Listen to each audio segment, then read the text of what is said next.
یہ نماز، یہ روزہ، یہ حج، یہ حجاب، یہ تمام چیزیں جو اللہ تبارک و تعالیٰ نے رکھی ہے، اس کا مقصد اللہ تبارک و تعالیٰ چاہتا کیا ہے؟ کہ اللہ تبارک و تعالیٰ نے ہماری زندگیوں کو پابند کر دیا، کہ اللہ تبارک و تعالیٰ نے ہماری اپنی زندگی کی آزادی چھین لی؟ یہ ان نوجوانوں کا سوال ہے جو آج جوانی کی دہلیز پر ہے، ان لڑکیوں کا، ان لڑکوں کا سوال ہے جو کالجوں، یونیورسٹیوں اور اسکولوں کے اندر تعلیم حاصل کر رہے ہیں اور ان کو ان سوالات کے کیے جانے والے جوابات کا علم نہیں ہے۔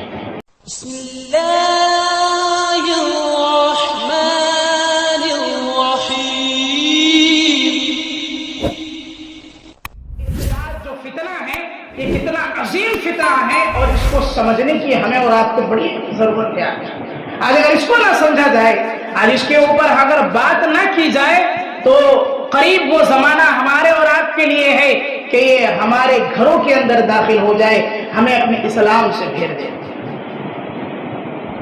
ایک تاریخ کی کہی ہوئی بات ہے کہ 2060 تک اسلام پوری دنیا پر اپنا غلبہ کر لے گا۔ 2060 تک ہر گھر میں اسلام داخل ہو جائے گا۔ یہ ایک مجموعہ طور پہ بتائی گئی ہوئی بات ہے، ایک منجملہ بات ہے، لیکن ان گھروں کا کیا جو گھر پہلے سے مسلمان بنے ہوئے ہیں، اور ان گھروں سے وہ بچے جو اسلام کو چھوڑ کر کے بے دین ہو رہے ہیں، اسلام کو چھوڑ کر کے اپنے اسلام، اپنے دین سے جدا ہو رہے ہیں، ان کا نقصان، ان کا خسارہ کیا ہے، اس کی ہمیں اور آپ کو آج احساس کرنے کی ضرورت ہے۔ یہ احساس آہستہ آہستہ ہمیں اور آپ میں کہیں ختم نہ ہو جائے۔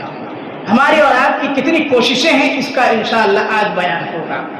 ارتداد کہتے ہیں، یہ عربی سے ہے ارتد یرتد ارتدادا، اس کے معنی ہوتا ہے لوٹنا، پلٹنا، واپس آ جانا۔ کہتے ہیں شرعی اعتبار سے ارتداد کے معنی ہے کہ آدمی ایسے کلمہ کے ذریعے سے یا ایسے کام کے ذریعے سے اپنے دین سے باہر ہو جائے، اپنے دین سے نکل جائے، یہ ارتداد کا معنی کہلاتا ہے، اس کو ارتداد کہتے ہیں۔ اس کے بارے میں اللہ تبارک و تعالیٰ نے قرآن مجید کے اندر ارشاد فرمایا، وَمَن يَرْتَدَّ مِنْكُمْ عَنْ دِينِهِ فَيَمُتْ، جو دین اسلام سے نکل گیا، جو دین اسلام کو چھوڑ دیا، اسے چاہیے کہ وہ مر جائے۔ فَيَمُتْ وَهُوَ كَافِرٌ، اس حال میں کہ اس نے کفریہ عمل کیا، کفر کا کام کیا، کافر ہو گیا ہے۔ کیوں؟ اس لیے کہ اس نے اسلام کو چھوڑ دیا ہے۔ اس کے بعد اللہ تبارک و تعالیٰ نے ایک اور جگہ قرآن مجید کے اندر کہا، یا ایھا الذین آمنوا، اے وہ لوگوں جو ایمان لے آئے ہو، تمہارے لیے کہ تم اگر دین اسلام سے پھر جاؤ، دین اسلام کو اگر تم چھوڑ دو، تم میں سے کوئی دین اسلام سے نکل جاتا ہے، تو چاہیے اسے کہ فسوف یأتی اللہ، اللہ تبارک و تعالیٰ ان قریب تمہارے حالت یہ کر دے کہ تم کو دوسری قوم سے بدل دے، دوسری قوم لائے، تمہیں اللہ تبارک و تعالیٰ ختم کر دے، دنیا سے تمہارا صفایا کر دے۔ اور وہ قوم کا اللہ تبارک و تعالیٰ ذکر کرتا ہے، یحبہم ویحبون، اللہ ان سے محبت کرے گا، اس قوم سے جو اللہ کو چاہتی ہے، جو دین اسلام کو برقرار رکھتی ہے، جو اسلام اور مسلمانیت کو برقرار رکھتی ہے، خود کو اپنے آپ کو ایمان والا اور اسلام والا کہنے والے، بنانے والے لوگوں کو اللہ باقی رکھنے والا ہے، اور ان لوگوں کو جو اللہ تبارک و تعالیٰ کے اسلام کو چھوڑ دے، نہ وہ اللہ کو نقصان پہنچا سکتے ہیں، نہ رسول اللہ صلی اللہ علیہ وسلم کو نقصان پہنچا سکتے ہیں، اور نہ ہی وہ لوگ جو اسلام سے آہستہ آہستہ دور ہو رہے ہیں، وہ لوگ اللہ تبارک و تعالیٰ کا کچھ نہیں بگاڑ سکتے۔ ایسے لوگوں کو جان لینا چاہیے کہ اللہ تبارک و تعالیٰ ان کے بارے میں کہتا ہے ہم ان کا صفایا کر دیں گے، ایسی قوم لائیں گے، ایسے لوگ لائیں گے جو اسلام پر ہوں گے، اللہ ان سے محبت کرے گا، وہ اللہ تبارک و تعالیٰ سے محبت کریں گے۔ اذلہ علی المؤمنین، نرم ہوں گے مزاج میں، اپنے آپسی مسلمان مومنین پر، بھائیوں پر ایسے نرمی کے ساتھ برتاؤ کریں گے جو اللہ تبارک و تعالیٰ حکم دیتا ہے، جس طرح اللہ کے نبی صلی اللہ علیہ وسلم نے کہا ہے، محمد رسول اللہ والذین معه اشداء علی الکفار رحماء بینہم، اللہ کے نبی صلی اللہ علیہ وسلم محمد اور آپ کے صحابہ یہ کافروں پر سخت ہوا کرتے تھے اور آپس میں ایک دوسرے پر رحم دلی کا معاملہ کرتے تھے. ایسے لوگوں کو اللہ تبارک و تعالیٰ لائے گا جو مومنین پر رحم دل ہوں گے, نرم مزاج ہوں گے, نرم خو ہوں گے, اعز علی الکافرین, اور کافروں کے اوپر یہ لوگ عزت والے لوگ ہوں گے. اللہ تبارک و تعالیٰ ان کافروں پر ان کو عزت بخشے گا. یہ اللہ تبارک و تعالیٰ کا کہنا کہ جو لوگ دین اسلام سے نکل جاتے ہیں, جو دین اسلام کو چھوڑ دیتے ہیں, وہ اللہ تعالیٰ کا کوئی نقصان نہیں کر سکتے ہیں. اللہ تبارک و تعالیٰ کو ان سے کوئی خسارہ نہیں. اللہ تبارک و تعالیٰ نے قرآن مجید کے اندر واضح انداز میں کہا ہے ان لوگوں کے لیے جو لوگ کافروں کو اپنا دوست بناتے ہیں, جو لوگ کافروں کو اپنا مددگار معاون سمجھتے ہیں, اپنے معاملات کافروں سے استوار کرتے ہیں, ان سے اپنے معاملات کو جوڑتے ہیں, ایسے لوگوں کے بارے میں اللہ نے کہا لا تتخذوا المؤمنون الکافرین اولیاء. اے مومنوں, تمہارے لیے نہیں ہے یہ چیز کہ تم کافروں کو اپنا اولیاء بناؤ, دوست بناؤ, اپنا ہم جو ہے مددگار بناؤ. تمہارے لیے چاہیے کہ تم مومنوں کو اپنا دوست بناؤ, کافروں سے پرہیزگاری اختیار کرو. یہ اللہ تبارک و تعالیٰ نے چند آیات ذکر کی ہیں اور اللہ کے نبی کریم صلی اللہ علیہ وسلم نے فرمایا من بدل دینہ فاقتلوہ, جو دین اسلام کو چھوڑ دیتا ہے, اپنے دین کو بدل لیتا ہے, اللہ تبارک و تعالیٰ اس کے لیے حکم صادر کرتا ہے کہ اسے چاہیے کہ قتل کر دیا جائے. اگر شریعت اسلامیہ ہو تو اس کو موت کے گھاٹ اتار دیا جائے گا. یہ اللہ تبارک و تعالیٰ کا واضح فرمان ہے. اس کے بعد اسباب ارتداد کے ہمارے اور آپ کے یہاں رونما ہیں. ہم اور آپ اچھی طریقے سے جانتے ہیں کہ آج کا دور پرفتن دور ہے اور اس دور کے اندر بعض ایسے اسباب بھی ہیں جس کو ہمیں اور آپ کو آج سمجھنے کی توفیق نہیں ہے, اتنا ہمارے اور آپ کے پاس وقت نہیں ہے.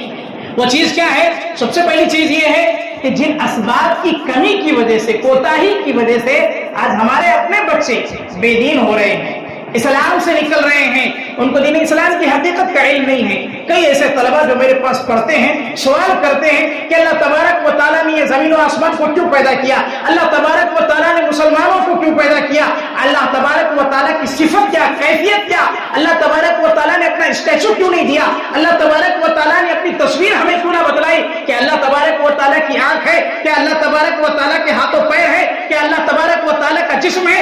ایسی بہت سے سوالات مجھ سے کیے جاتے ہیں. نونہال نوخیز بچے جو میرے پاس پڑھنے آتے ہیں ان کے سوالات ہوا کرتے ہیں, ان کا بھرپور جواب کون دے؟ ہر نونہال کے دل کے اندر آج جو شعور والے بچے ہیں ہمارے اور آپ کے, ان کا ہر ایک کا اسلام کے سلسلے میں کوئی نہ کوئی سوال ضرور ہے, ان کا اپنا کوئی نہ کوئی شک و شبہ ضرور ہے. ان شکوک و شبہات کا علاج کیا ہے, ان شکوک و شبہات کو دور کس طرح کیا جائے, اس لیے ہمیں اور آپ کو فکر کرنے کی ضرورت ہے. بے دینی, لا علمی, یہ سب سے پہلا ہمارا آپ کا علاج ہے. ہمارا خود دین کا معاملہ بہت کمزور ہے, ساتھ ہی ہماری اپنی اولاد کا معاملہ دین کا بہت کمزور ہے. کم علمی کی بنا پر دین کی جانکاری نہ ہونا سب سے بڑا سبب بن گیا ہے, جس کی وجہ سے ہم ان سوالات کے بہت سے جوابات نہیں دے سکتے ہیں. انشاءاللہ آگے رکھوں گا ان باتوں کو. اسی طریقے سے ہمارا اور آپ کا گھریلو ماحول دینی ماحول نہیں ہے. اگر ہمارا اور آپ کا گھریلو ماحول دینی ماحول ہوتا تو آج ان سوالات کو پختگی سے جواب دینے کے ہمارے اپنے بچے قابل ہوتے, لیکن نہیں ہے اس کا جواب ہمارے اور آپ کے لیے.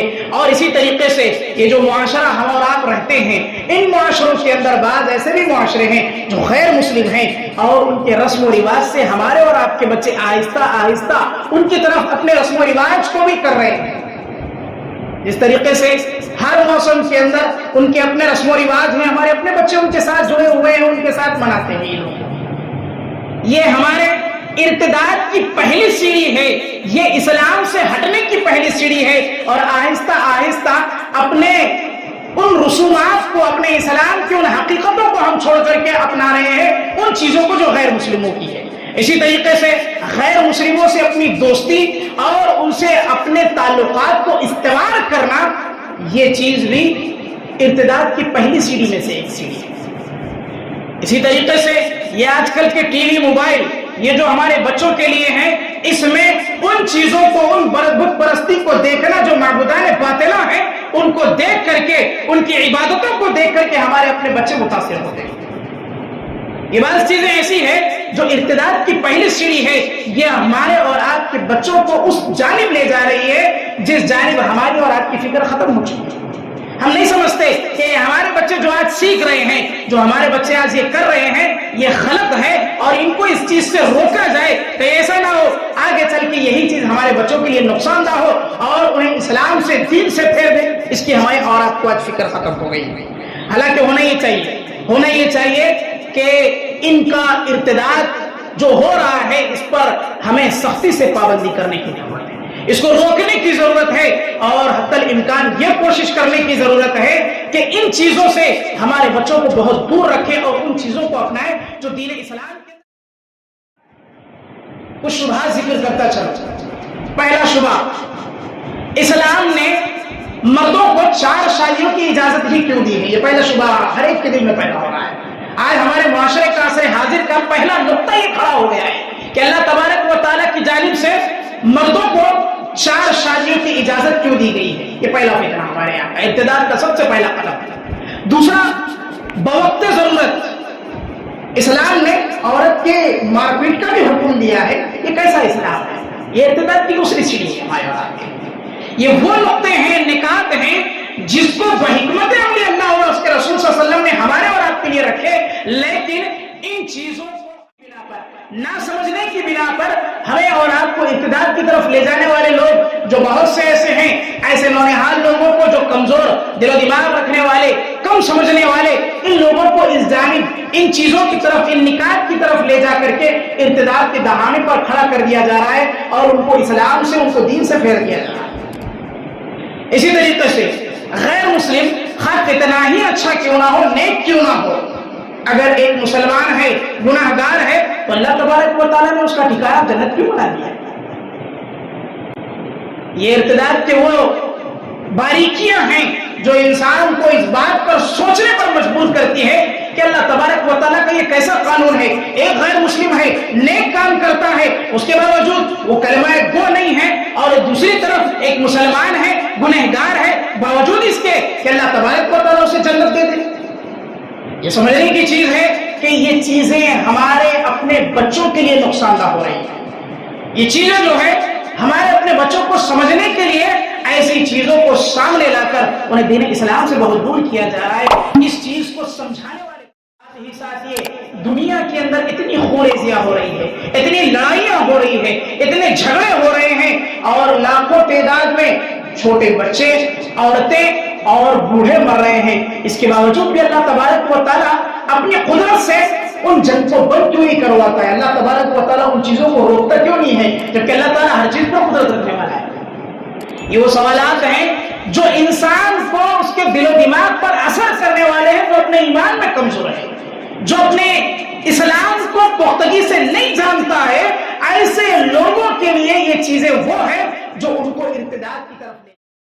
سوالات میں سے ایک سوال یہ بھی کہ قرآن مجید کو اللہ تبارک و تعالیٰ نے عربی میں نازل کیا ہے جبکہ میری زبان عربی نہیں ہے۔ اللہ تبارک و تعالیٰ نے ایسا کیوں نہ کیا جو میری اپنی زبان ہے اسی میں مجھے کوئی چیز نہ دی جس کے ذریعے میں حق و باطل کے درمیان فرق کر سکوں؟ یہ سوالات، اس کے جوابات ہمارے اور آپ کے پاس موجود ہیں، لیکن ہمارے نونہالوں کے پاس اس کے جواب نہیں ہیں، اس لیے کہ ہم نے اپنے ماحول کو دینی ماحول نہ بنایا، ہم نے اپنے گھروں کو اسلامی گھر نہ بنایا۔ اس کا جواب دینے کے لیے ہمارے اور آپ کے بچے تیار نہیں ہیں کیونکہ ان کا علم بہت کمزور ہے دینی طور پہ۔ ہم تو دنیا بہت سکھلا رہے ہیں، ڈاکٹر بنا رہے ہیں، انجینئر بنا رہے ہیں، بہت سا علم سکھا رہے ہیں، لیکن لا الہ الا اللہ کا کلمہ انہیں نہیں آتا ہے۔ افسوس، بہت سی چیزیں تو سیکھتے ہیں لیکن اٹھتے بیٹھتے جو دعائیں ہمیں اور آپ کو پڑھنی ہے ہمیں نہیں آتی تو ہمارے بچوں کو کہاں سے آئے گی؟ یہ افسوس کی بات ہے۔ چھوٹی چھوٹی چیزیں جو سیکھنے کی، جس سنتوں کو اپنانے کی ضرورت ہے، آج ہم خود اپنی اس سنتوں سے بہت دور ہیں۔ ہماری اولاد کہاں سے ان سنتوں کو اپنائیں گے؟ عمریں گزر رہی ہے، وقت قریب آ رہا ہے، قبر کے قریب ہو رہے ہیں، اس کے باوجود بھی اس بات کا ذرا احساس نہیں ہے ہمیں اور آپ کو کہ ہم اور آپ کیا کر رہے ہیں دنیا کے اندر، کس چیز کی طرف بھاگ دوڑ ہے ہماری اور آپ کی۔ افسوس ہوتا ہے اس بات کا کہ ہم اپنے آپ کو مسلمان کہلانے کے کس لائق ہیں۔ ہمارے اپنے دین سے، ہمارے اپنے اسلام سے، خود تو مسلمان اور مومن کہنے سے ہم نے سامنے والے کو کتنا متاثر کیا ہے؟ اس کا جواب مجھے چاہیے۔ کسی کے پاس ہے؟ میرے حاضرین گرامی بڑا افسوس ہوتا ہے ان جوابوں کو دینے کے لیے کوئی تیار نہیں ہے. سوال اس لیے کہ ہم نے اپنے دین کو اصل نہیں جانا, ہم نے اپنی حقیقت کو نہیں جانا. اللہ نے ہمیں کیوں پیدا کیا ہماری اس کی فکر نہیں ہے. دنیا جدھر بھاگ رہی ہے دین اسلام کو جانیں, دین اسلام کو پڑھیں, دین اسلام کی حقیقت کو سمجھیں. آج آپ سن رہے ہیں, آج آپ نے دین اسلام کو کچھ جانا, لیکن کیا سوال میرا یہ ہے کہ آپ کی اولاد نے اس کو اتنا ہی جانا جتنا آپ نے سمجھا ہوتا؟ جتنا آپ نے سیکھا ہے آپ کی اولاد بھی اتنا ہی جانتی ہے, اتنا ہی سمجھتی ہے دین اسلام کو؟ ان کے حالات کیا ہیں, ان کی کیفیت کیا ہے, ان کا ملنا جلنا کس سے ہے, وہ آپ کیا دکھا رہے ہیں ان کو, کس چیز کا آپ ان کو فالو بنا رہے ہیں, کس چیز کا ان کو آئیڈیل بنا رہے ہیں, اس کی فکر کی ضرورت ہے ہمیں. اور ہماری اولاد اگر بگڑ جائے ہماری ساری نسلیں برباد. اس بات کے جو دعوے ہیں کہ ہم مسلمان ہیں, گھرانہ مسلمان ہیں, خاندانی مسلمان ہیں, اس کی کس بنیاد پر آپ کہہ سکتے ہیں؟ کیونکہ آگے کی جو آپ کے نسلیں ہیں اس کے لیے آپ نے کیا تیاری کر رکھی ہے؟ سوال. افسوس ہے ان لوگوں کے لیے جو اس چیز کو جانتے بوجھتے ہوئے بھی اپنے ان چیزوں کو بہت پیچھے چھوڑ رہے ہیں اور اس چیز کی طرف توجہ نہیں دے رہے. بس چند حالات کے پیش نظر اس کا حل بھی ذکر کر دوں جو ارتداد کی جانب ہمیں اور آپ کو لے جا رہا ہے. وہ 4 چیزیں ایسی ہیں, 6 چیزیں ایسی ہیں جس کو آپ کے سامنے رکھوں گا, مکمل تفصیل رکھنا مناسب نہیں ہے. وہ چیزیں یہ, ان تمام سوالات کے جوابات جو ہمارے اور آپ کے نوجوانوں کے دلوں میں پیدا ہوتے ہیں, ان سوالات کے جوابات دینے کے لیے سب سے پہلی چیز یہ, اپنے گھر کو دیندار گھر بناؤ, اپنے گھروں کو دینی ماحول میں ڈھالو, اپنے گھروں کو درست کرو. اس کی ذمہ داری والدین پر پڑتی ہے. والدین کی سب سے اول ذمہ داری یہ ہے, ان کا پہلا کام یہ ہونا چاہیے کہ وہ اپنے گھر کو درست کرے, اپنے گھر کے ماحول کو درست کرے. آپ اپنے گھر کے ماحول کو سدھاریں گے, اس کو درست کریں گے, تبھی آپ کا گھر دیندار بن سکتا ہے. اگر آپ اپنے گھر کو نہ سدھاریں, خسارہ وہیں سے شروع ہوتا ہے. اس کے بعد نقصان کا ہم اور آپ اندازہ نہیں کر سکتے ہیں اتنا بڑا خسارہ ہے. دوسری چیز یہ کہ ہمیں اور آپ کو چاہیے کہ اپنے اولاد کی دینی تعلیم کی فکر کریں.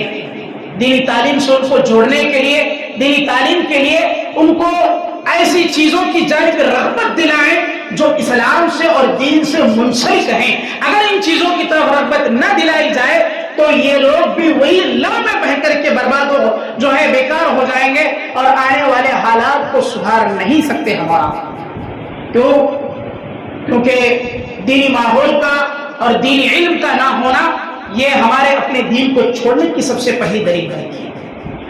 اپنے گھروں سے ان ٹی وی, موبائل, VCR جتنی چیزیں استعمال کی ہیں سوشل میڈیا کی, ختم کریں یا اس کا استعمال بہتر طریقے سے کریں جو دین اسلام کو سیکھنے میں مددگار ہو.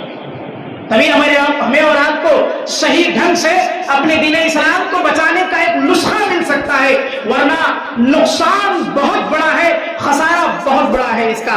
ساتھ ہی ساتھ یہ اپنے گھر کے اندر اپنے ماحول کو ذکر و اذکار میں لگائیں, قرآن مجید کی تلاوت میں لگائیں, احادیث رسول صلی اللہ علیہ وسلم کو پڑھنے میں لگائیں. بھلے 15 منٹ تھوڑا سا ایک وقت نکال کر کے گھر کے سارے افراد کو جمع کر کے, جس کو آتا ہے پڑھے, نہ پڑھ سکتا ہے کم سے کم سنا دے. اتنا ماحول تو برقرار رکھے کچھ سیکھ سکے آپ کا بچہ اس طریقے سے. اگر یہ چیز نہ ہو تو وہ گھروں سے قرآن ختم ہو جائے. سال میں 1 مرتبہ قرآن مجید کی تلاوت ہوگی, وہ صرف رمضان کے لیے خاص کر دی جائے, ایسا نہ ہونا چاہیے. ایسا نہ ہو کہ جمعہ کی صرف نماز ادا کر لی جائے, بقیہ ہفتے کی نمازیں نہیں ہیں, ایسا نہیں ہونا چاہیے. ایسا ہونا چاہیے کہ آپ روزانہ نماز کو پڑھیں, اپنے گھر کے اندر بھی کوشش کریں, مسجد کے اندر بھی کوشش کریں. آپ قرآن مجید کی تلاوت خود بھی کریں, اپنی اولاد کو بھی اس کی فکر کرائیں اور اس کے لیے جو ہے راتوں دن محنت کریں اپنے بچوں کے لیے کہ ان کو قرآن مجید آ سکے کم سے کم. یہ چیزیں بہت اہم ہیں, ورنہ اگر اس کو چھوڑ دیں گے تو اسلام ان سے چلا جائے گا, ایمان ان سے چلا جائے گا, پھر نقصان ارتداد کا دروازہ کھل جائے گا اور آپ کے بچے خود اپنے نام کو بدل کر کے مسلمانیت کے غیروں کے نام پہ, غیر مذہبوں کے نام پر رکھنا شروع کر دیں گے. ساتھ ہی ساتھ یہ اپنی اولاد کو غیروں کے, مشرکوں اور کافروں کے پروپیگنڈے سے اور ان چیزوں سے روکنے کی کوشش کریں جو انہوں نے ایسی چیزوں کو پیدا کر دیا ہے جس کے ذریعے ایک مسلمان اپنے اسلام سے پھر سکتا ہے, اپنے اسلام سے بہت دور جا سکتا ہے. لہذا کوشش ہونی یہ چاہیے ہمیں اور آپ کو کہ اپنے دین کو بچائیں، اپنے اسلام کو بچائیں، اپنی فکر کریں، اپنی اولاد کی فکر کریں۔ ارتداد کا یہ دروازہ کتنے ہی لوگوں کو بھسم کر دیا ہے، ارتداد کا یہ دروازہ ایسا ہے کئی لوگ اس کے اندر داخل ہو گئے اور اس کے بعد دوبارہ ان کو لوٹ کر آنے کا موقع نصیب نہ ہوا۔ کتنے ایسے توبہ کر رہے ہیں جنہوں نے اسلام کو چھوڑ دیا اور وہ سابقہ میں مسلمان تھے، مومن تھے، ایمان والے تھے، اللہ تبارک و تعالیٰ نے ان کو ایمان کی دولت دی تھی لیکن انہوں نے اس کو ضائع کر دیا۔ اللہ کے نبی کریم صلی اللہ علیہ وسلم فرماتے ہیں وہ شخص جس کو اسلام ملا پھر اس کے بعد اس کو چاہیے کہ وہ دوبارہ اسلام کو چھوڑ کر کے کسی دوسرے دین کے اندر داخل ہونے کو ایسے ہی سمجھے جیسے اسے دنیا کے اندر آگ میں ڈالا جا رہا ہے۔ اتنا سخت اللہ کے نبی صلی اللہ علیہ وسلم کا کلمہ ہے ان لوگوں کے لیے جو لوگ دین اسلام کو چھوڑ کر کے دین اسلام سے پھر جا رہے ہیں اور ارتداد کی طرف آہستہ آہستہ جو ہے اپنے آپ کو لے جا رہے ہیں۔ سوچنا چاہیے ایسے لوگوں کو دین اسلام کی اہمیت، اس کی افادیت کو سمجھنے کی ہمیں اور آپ کو ضرورت ہے۔